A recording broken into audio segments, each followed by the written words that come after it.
کبھی کبھی وہ سوچتا کہیں وہ یونانی داستان کی حسین دیوی تو نہیں تھی جو تاریک راتوں میں چپکے سے لوگوں کے گھروں میں اترتی تھی اور ایفروڈائٹ کی مورتی کے سامنے ایک ایسا آئینہ رکھ جاتی تھی جس میں صورت دیکھنے والا ہر فرد حسن لازوال کا مالک بن جاتا تھا، یا پھر وہ کوہ اولمپس سے اترنے والی وہ پری تھی جو رات بھر شہر پیلا کی گلیوں میں گھومتی تھی اور روتے ہوئے بچوں کو لوریاں دیتی تھی۔ لیکن کیا کوئی پری یا دیوی اتنی حسین ہو سکتی ہے؟ وہ کون تھی؟ اس رات وہ وہاں کیا کر رہی تھی؟ ایک کنیز کو شاہی برتنوں میں کھانا کھلانا، اس کے بچے کو گود میں لے کر پچکارنا، محبت اور انس کی باتیں کرنا، وہ سب کیا تھا؟ سوچ سوچ کر تابان کا دماغ پھٹنے لگا۔ جب اس کی قید تنہائی ختم ہوئی تو وہ پھر اپنے ساتھیوں سے آ ملا۔ روز مرہ کی مصروفیات شروع ہو گئی۔ تابان کی نگاہیں محل کے در و دیوار میں ہر وقت اس حسن بے مثال کی متلاشی رہتی۔ اس نے اپنے ساتھیوں سے بھی سن گن لی۔ پتا چلا کہ غارث زنوب کی ایک جوان سال بیٹی ہے جسے مارشا کہا جاتا ہے۔ سنا ہے وہ بے حد حسین ہے، لیکن اس کی صورت بہت کم لوگ دیکھ پاتے ہیں۔ مرد تو مرد، وہ عورتوں سے بھی پردہ کرتی ہے، صرف اس کی حسین آنکھیں نقاب سے باہر رہتی ہے۔ اسی وجہ سے بعض لوگ خیال کرتے ہیں کہ وہ حسین نہیں بلکہ بدصورت ہے۔ اس کے چہرے پر کوئی بدنما داغ ہے جسے چھپانے کی کوشش کرتی ہے۔ ویسے وہ بے حد غمگسار اور ہمدرد ہے، ہر شخص اس کی تعریف کرتا ہے۔ شہزادی کے خاص غلام اور کنیزیں ایسے لوگوں کی جستجو میں رہتے ہیں جنہیں کسی بھی مدد کی ضرورت ہو، وہ خود بھی ایسا موقع ہاتھ سے جانے نہیں دیتی۔ ہر شخص اس بات پر متفق ہے کہ شہزادی کے اندر کسی نہایت پاک روح کا بسیرا ہے۔ تابان کے ایرانی ساتھی نے ایک واقعہ سناتے ہوئے کہا، چند ماہ پہلے اپنے والد سے 2 ملازموں کی جان بخشی کروانے کے لیے شہزادی نے کھانا پینا چھوڑ دیا تھا۔ جب 3-4 روز بھوکی رہی تو محل میں کوہرام مچ گیا۔ محل کے سب غلاموں اور ملازموں نے شہزادی کا ساتھ دیتے ہوئے بھوکا رہنا شروع کر دیا۔ چھٹے روز آقا غارث کو گھٹنے ٹیکنے پڑے اور دونوں غلاموں کی جان بخشی کرنا پڑی۔ ایسے ہی بے شمار واقعات ہیں جنہوں نے شہزادی کو محل میں اور محل سے باہر ہر دل عزیز بنا رکھا ہے۔ اتنی چھوٹی سی عمر میں ایسی ہر دل عزیزی کسی کسی کو نصیب ہوتی ہے۔ شہزادی کو دیکھنے کا اشتیاق تابان کے دل میں دن بدن بڑھتا جا رہا تھا، مگر وہ ان در و دیوار سے بہت دور تھا جہاں اس ملکہ حسن کا گزر ہوتا تھا۔ باغ کا کام مکمل ہو چکا تھا اور آج کل تابان اپنے ساتھیوں کے ساتھ محل سے باہر کام کر رہا تھا۔ محل کے 3 اطراف میں ایک خندق کھودی جا رہی تھی۔ یہ خندق 30 قدم چوڑی اور ایک عام نہر سے 2 گنی گہری تھی۔ 40 سے 50 غلام صبح سے شام تک اس کی کھدائی میں مصروف رہتے تھے۔ تابان نے دیکھا تھا کہ چند دوسرے امراء کے مکانوں کے گرد بھی ایسی خندقیں کھودی جا رہی تھی۔ بعض مکانوں کے صدر دروازے یا فصیل کو بھی مضبوط کیا جا رہا تھا۔ تابان ان تیاریوں کی وجہ سمجھتا تھا۔ در حقیقت شہر میں یہ افواہیں گردش کر رہی تھی کہ ان قریب ایتھنز پر شدید حملہ ہونے والا ہے۔ حملہ آور ایک مقدونی شہر پیلا کے لوگ بتائے جاتے تھے اور ان کے سردار کا نام سکندر لیا جاتا تھا۔ سکندر کے بارے میں تابان بہت کم جانتا تھا۔ ہاں، سکندر کے باپ شاہ فیلکوس کا نام اس نے کئی بار سنا تھا۔ اسے معلوم تھا کہ شاہ فیلکوس ایک بہادر جری سپہ سالار تھا اور 2-3 برس پہلے اس نے اہل ایتھنز پر حملہ کر کے انہیں زبردست شکست دی تھی۔ تابان کے ساتھی سکندر اور اس کی سپاہ کا اکثر ذکر کرتے رہتے تھے۔ ان کا خیال تھا کہ سکندر اگرچہ کم عمر ہے لیکن وہ اپنے باپ کا صحیح جانشین ثابت ہوگا، اور اگر اس نے مشتعل ہو کر ایتھنز کا رخ کر لیا تو اہل ایتھنز کو شکست سے کوئی نہیں بچا سکے گا۔ ایک روز جب تابان اور اس کے ساتھی سخت دھوپ میں کھدائی کا کام کر رہے تھے، شمالی سرحد سے آنے والے چند غلام ان کے ساتھ شامل ہو گئے۔ وہ اپنے ساتھ شمالی سرحد کی بہت سی خبریں لائے تھے۔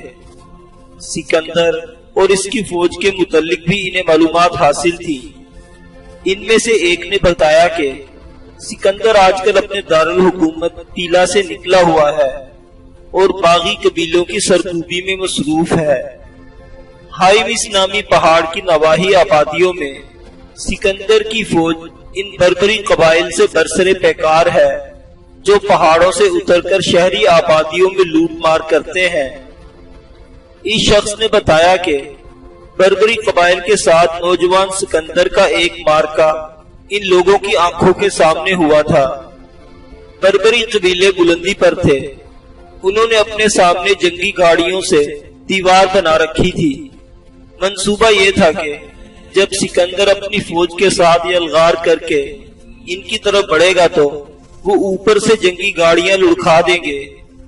سکندر کو اس چال کا بروقت پتہ چل گیا، لیکن حملہ بھی ضروری تھا۔ اس نے اپنے حملہ آوروں کو حکم دیا کہ لمبی ڈھالوں کے ساتھ یلغار کریں۔ جب اوپر سے دشمن کی گاڑیاں لڑکتی ہوئی آئیں تو اپنی صفوں میں خلا پیدا کر کے گاڑیوں کے گزرنے کے لیے رستہ بنائیں، اور جو ایسا نہ کر سکے وہ اونگے منہ گر کر ڈھالیں اپنی کمر پر رکھ لیں۔ گاڑیاں ان کی کمر سے بعافیت گزر جائیں گی۔ سکندر سے منہ سے نکلی ہوئی ہر بات پر اس کے جانثار بے خوف و خطر عمل کیا۔ حملے کے دوران جب گاڑیاں لڑکتی ہوئی آئیں تو ان سپاہیوں نے سمٹ کر ان کے لیے راستے بنا دیے۔ جہاں راستے نہ بن سکے وہاں سپاہی ڈھالے اوڑھ کر لیٹ گئے۔ اس ترکیب سے ناقابل ذکر نقصان ہوا۔ مقدونوی فوج دھاوا بولتی ہوئی دشمن پر ٹوٹ پڑی اور اسے تہس نہس کر دیا۔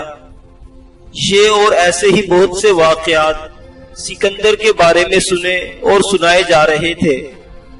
شہر بھر میں جنگ کا چرچا تھا۔ کچھ لوگ سکندر مقدونوی سے خوفزدہ تھے اور کچھ اسے ناقابل فراموش سبق سکھانے کی باتیں کر رہے تھے۔ عجیب بے یقینی کی فضا نے شہر کو ڈھانپ رکھا تھا۔ وہ ایک خوشگوار دوپہر تھی۔ خندق کھولنے والے کارندوں کو ایک گھڑی آرام کی مہلت تھی۔ تابان اپنے ایرانی ساتھی کے ساتھ سایہ دار پیڑ تلے آ بیٹھا۔ اس ایرانی کا نام ہوشمند تھا۔ چند سال پہلے ہوشمند نے اپنے کسی آقا کے پاس سے فرار ہونے کی کوشش کی تھی، جس کی سزا میں اس کے پاؤں کی انگلیاں کاٹ دی گئی تھی۔ لہذا ہوشمند تھوڑا لنگڑا کر چلتا تھا۔ وہ دونوں سائے میں بیٹھ کر باتیں کرنے لگے۔ ہوشمند نے سرگوشی میں کہا، اب کس دن بھاگنے کا ارادہ ہے؟ تابان نے کہا، بھاگتے بھاگتے تھک سا گیا ہوں۔ ہوشمند نے کہا، چند روز پہلے تو تمہاری یہ سوچ نہیں تھی۔ میرا خیال ہے آقا غارث کا کوڑا کافی سخت ہے۔ تابان نے ایک آہ بھر کر کہا، یہی سمجھ لو۔ دفتن گلی میں شور سنائی دیا۔ دو حواس پاک کا آدمی بھاگتے ہوئے آئے اور غلاموں کی کڑی نگرانی کرنے والوں کو کوئی اہم خبر سنانے لگے۔ چند غلام اور خادم بھی یہ خبر سننے کے لیے پاس جا کھڑے ہوئے۔ خندق کے کنارے ایک چھوٹا سا مجمع لگ گیا۔ ہوشمند نے کہا، میں سن کر آتا ہوں، کیا بات ہے؟ وہ لنگڑاتا ہوا مجمع میں جا پہنچا۔ چند لمحے بعد وہ ہراسا چہرے سے تابان کی طرف لوٹ آیا۔ کیا ہوا؟ تابان نے پوچھا۔ پوچھو کیا نہیں ہوا؟ ہوشمند نے لرزیدہ لہجے میں جواب دیا۔ یونانی سپاہیوں نے 2 مقدونوی افسروں کو ہلاک کر کے قلعے میں بغاوت کر دی ہے۔ میں کچھ سمجھا نہیں، تابان نے کہا۔ ہوشمند نے اس کے پاس بیٹھتے ہوئے جواب دیا، بہت عجیب بات ہوئی ہے۔ اب بڑی سنگین خبریں آئیں گی۔ تابان نے بیزاری سے کہا مگر ہوا کیا ہے؟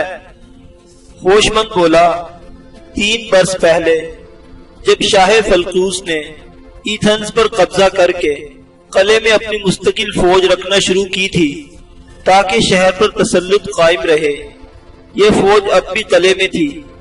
اہل شہر ان سے سخت خار کھاتے تھے اور عوامی جلسوں میں مقرر لوگوں کو ابھارتے تھے کہ وہ ان اجنبی سپاہیوں کو قلعے سے اٹھا کر پھینک دیں، اور آج وہی بات ہو گئی ہے۔ اہل ایتھنز قابض مقدونی فوج کے خلاف اٹھ کھڑے ہوئے ہیں۔ اب کیا ہوگا؟ تابان نے پوچھا۔ ہوشمند کی آنکھوں میں خوف کی پرچھائیاں لہرا گئی۔ وہ بولا سکندر اپنے افسروں کی موت کا خوفناک انتقام لے گا، سمجھو جنگ کچھ اور قریب آ گئی ہے۔ تابان نے پوچھا کیا اہل شہر جنگ کے لیے پوری طرح تیار ہیں جو انہوں نے ایسا کام کیا ہے؟ ہوشمند بولا یہی تو سمجھ نہیں آ رہی، ابھی تو بغاوت کی داغ بیل ڈالی جا رہی تھی، ابھی تو ہتھیار جمع کرنے کی باتیں ہو رہی تھی، ابھی یہ کام نہیں ہونا چاہیے تھا۔ اسی دوران سامنے گلی میں نعرہ زنی کا شور سنائی دیا۔ بہت سے لوگ نیزے اچھالتے اور بازو لہراتے ہوئے آ رہے تھے۔ تابان اور ہوشمند بھی اٹھ کر کھڑے ہو گئے۔ اس جلوس میں زیادہ تر روسا اور عمرہ کے بیٹے اور ان کے مصاحبین شامل تھے۔ دیکھتے ہی دیکھتے جلوس میں شرکا کی تعداد بڑھنے لگی۔ لوگ گھروں اور دکانوں سے نکل کر ہجوم میں شامل ہونے لگے۔ ہر چہرہ جوش سے تمتما رہا تھا۔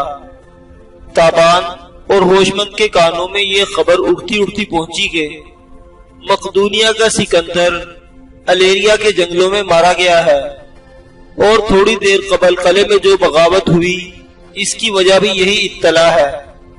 لوگ سکندر کے خلاف اور اپنے مذہبی پیشواؤں کے حق میں زوردار نعرے لگا رہے ہیں۔ پھر ایک ادھیڑ عمر یونانی پیشوا کو کندھوں پر اٹھا کر اس چبوترے پر کھڑا کر دیا گیا۔ اس دبلے پتلے شخص نے نارنجی چوغا پہن رکھا تھا۔ جوش اور ولولے سے اس کا جسم کانپ رہا تھا۔ اس نے تقریر کرنے والے انداز میں کہا دوستو، آج ہماری سماعتوں میں رس ٹپکا ہے۔ آج ہم نے اس شخص کی موت کی خبر سنی ہے جس نے ہماری آزادی سلب کر رکھی تھی اور ہمارے حق اظہار پر پہرے بٹھا رکھے تھے۔ آج وہ شخص اپنے انجام کو سدھارا ہے جو ہماری آنے والی نسلوں کے لیے غلامی کا جوا تیار کر رہا تھا۔ مقدونیہ کا وہ خاندان آج بے چراغ ہو گیا ہے جو ہمارے شہروں پر تاریکی کا راج قائم کرنا چاہتا تھا۔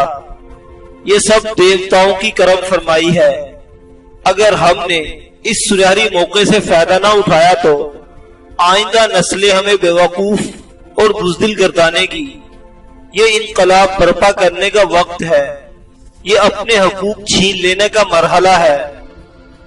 مقرر کا جوش اور سامعین کا ہجوم بڑھتا جا رہا تھا، تاہم تابان اور اس کے ساتھی یہ ہنگامہ مزید نہ دے سکے، کیونکہ ان کے نگرانوں نے کوڑے لہرا کر انہیں واپس کام پر آنے پر مجبور کر دیا تھا۔ ایتھنز اور یونان کے طول و عرض میں حالات بہت تیزی سے بدلے۔ سکندر کی موت کی خبر بیشتر جگہوں پر خوشی سے سنی گئی اور لوگ خود کو مقدونوی تسلط سے آزاد سمجھنے لگے۔ ایتھنز میں جشن کا سماں تھا، راگ رنگ کی محفلیں برپا ہو رہی تھی، خیر خیرات بانٹی جا رہی تھی، اور اس کے ساتھ ساتھ دفاعی تیاریاں بھی جاری تھی۔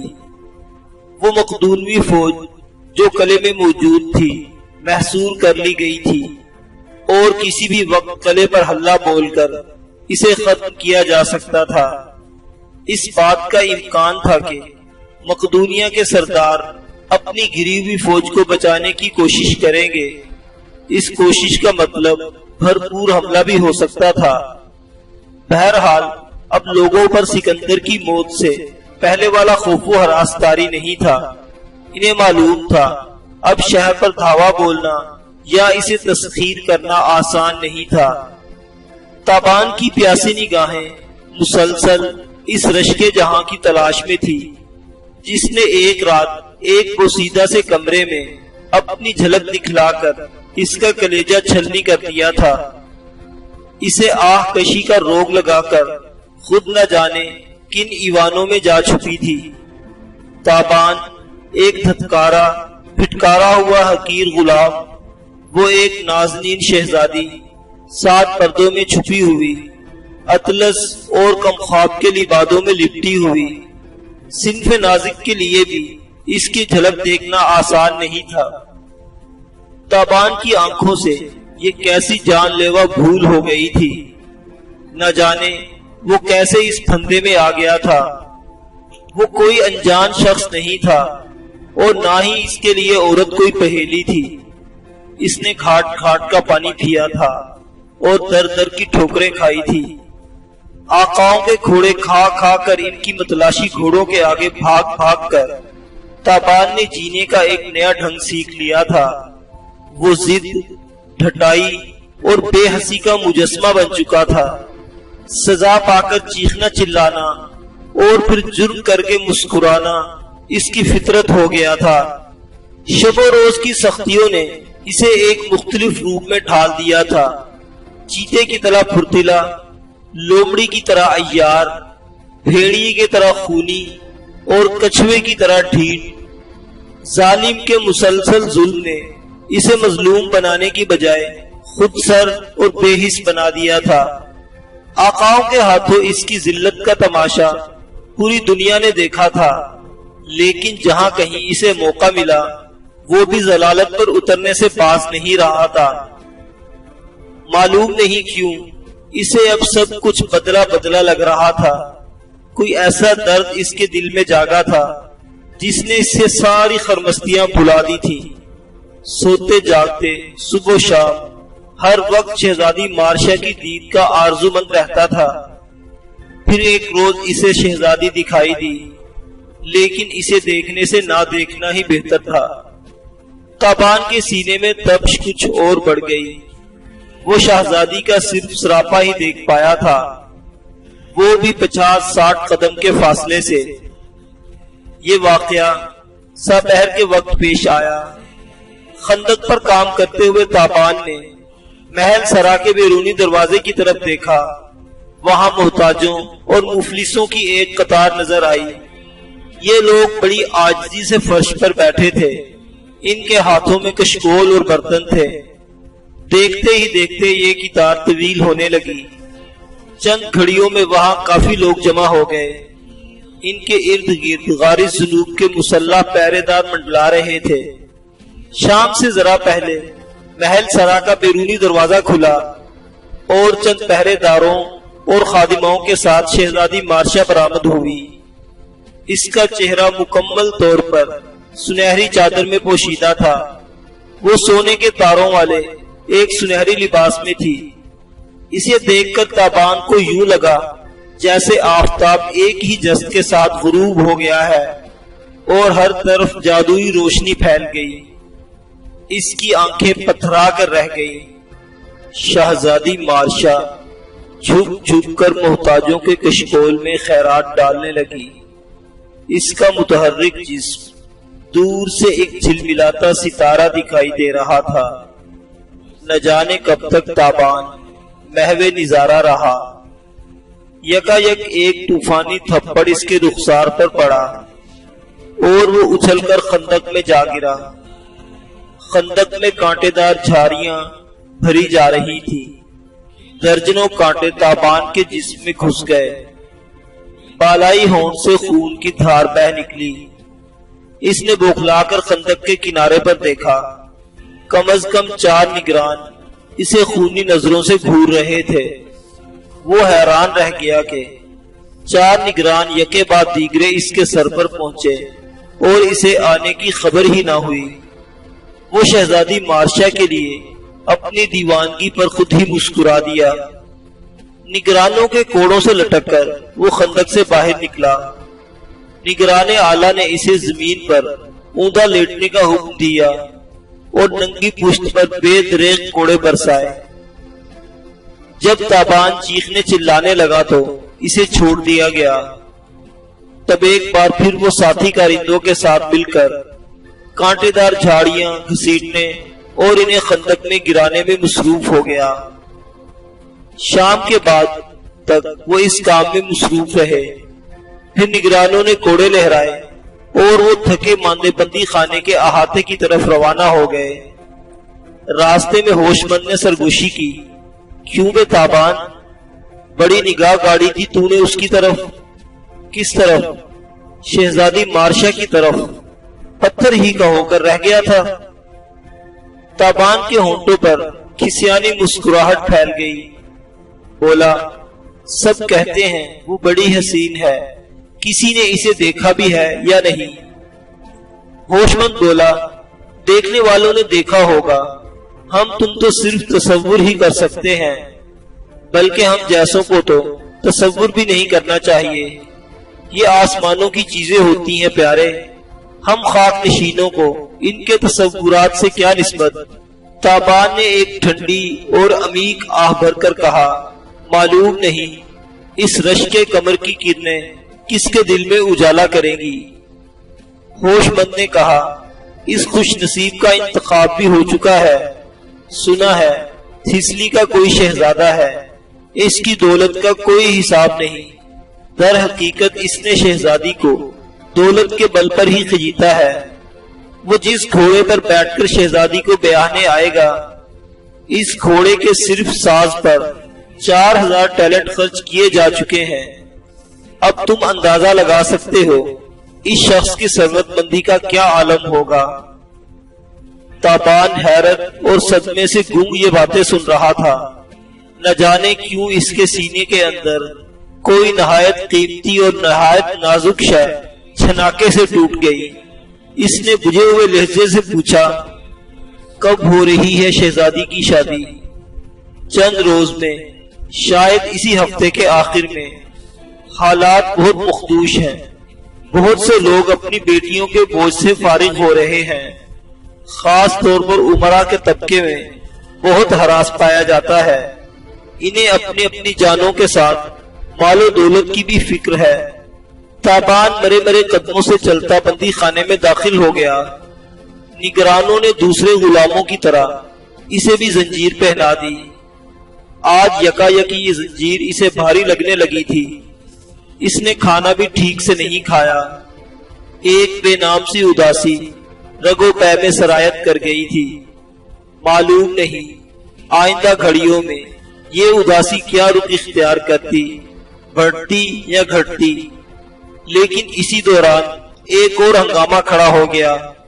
تابان نے دیکھا 100 گھڑ سوار گھوڑے بھگاتے بندی خانے کے سامنے رکے۔ ان میں سے ایک گھڑ سوار گھوڑے سے اترا، بھاگتا ہوا بندی خانے کے دروازے پر پہنچا۔ بندی خانے کے دروازے پر نگران شمع روشن کر رہا تھا۔ گھڑ سوار نے نگران سے دریافت کیا کہ آقا غارث کہاں ہوں گے؟ نگران نے جواب میں بتایا، تھوڑی دیر پہلے گشت پر آئے تھے، اب باغ کی طرف نکل گئے ہوں گے۔ گھڑ سوار جس تیزی سے آئے تھے اسی تیزی سے عقبی باغ کی طرف چلے گئے۔ صاف ظاہر ہو رہا تھا کہ وہ شاہی محل سے کوئی خاص خبر لے کر آئے ہیں۔ محل سرا میں ایک عجیب سی ہلچل نظر آنے لگی تھی۔ پہرے دار تیز تیز قدموں سے اندر باہر آ جا رہے تھے۔